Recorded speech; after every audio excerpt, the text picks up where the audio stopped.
What's up, Team UNALTERED? Zach Munoz here with another edition of your UNALTERED Fitness Minute, where we provide business professionals with quick and effective fitness tips to help you transform your body, health, and resulting work performance. In today's video, I'm going to be covering a topic that affects millions and millions of people around the world, including my old man who's about to turn 50. Shout out to my dad, Oscar Munoz. And that is the topic of back pain. And just to put this problem in perspective, I'm going to share two quick stats coming directly from the American Chiropractic Association. And the first one is that back pain is the single leading cause of disability, and two, back pain accounts for more than 264 million lost days of work per year. I can only imagine what that number translates into when we were talking about lost profits. So make sure that you stay tuned until the end of this video, as I'm going to be sharing an extremely powerful yet underutilized exercise that you should be incorporating into your exercise routines to strengthen your lower back muscles and avoid the excruciating pain that comes with having weak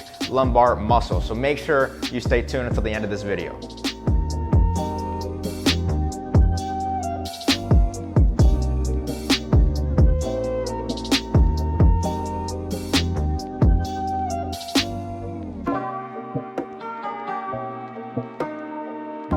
All right, so first things first, we need to understand the roles of the lumbar muscles. For one, they help absorb all the pressure that is put on our back muscles on a daily basis, so that that pressure is not placed directly on our spinal column, where structural damage can happen, ultimately resulting in things like herniations and bulging discs. And for two, the lumbar muscles are responsible for straightening our torso.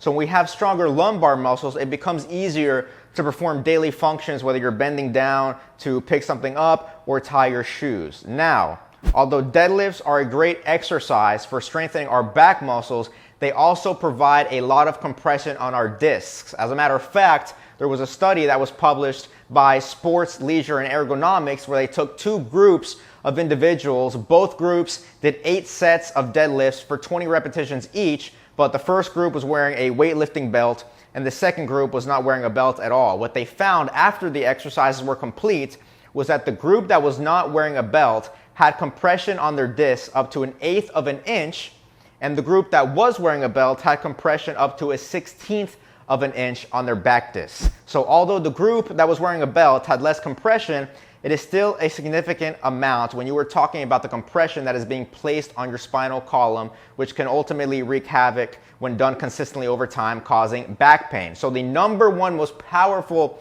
and underutilized exercise that you should be doing is the hyperextension. That's that dusty machine in the corner of the gym that you probably don't see a lot of people using, where you place your feet on the platform and you let your torso hang over the pads. This is a great exercise to isolate the lower back muscles while avoiding the use of a lot of other major muscle groups, as well as providing the most minimal amount of compression. I recommend utilizing this exercise at least 2 to 3 times per week within your exercise routines, and using a 6-second tempo, doing 3 seconds on the way down, 2 seconds on the way up, and holding that contraction for 1 second at the top. Incorporate this exercise at least 2 to 3 times per week, and I guarantee you will feel a lot more stability and strength in your core and a lot less pain in your lower back. Thank you so much for watching. I want to hear from you. Have you done this exercise before? If so, drop a comment below and let me know. Thank you again. Until next time, Team UNALTERED out.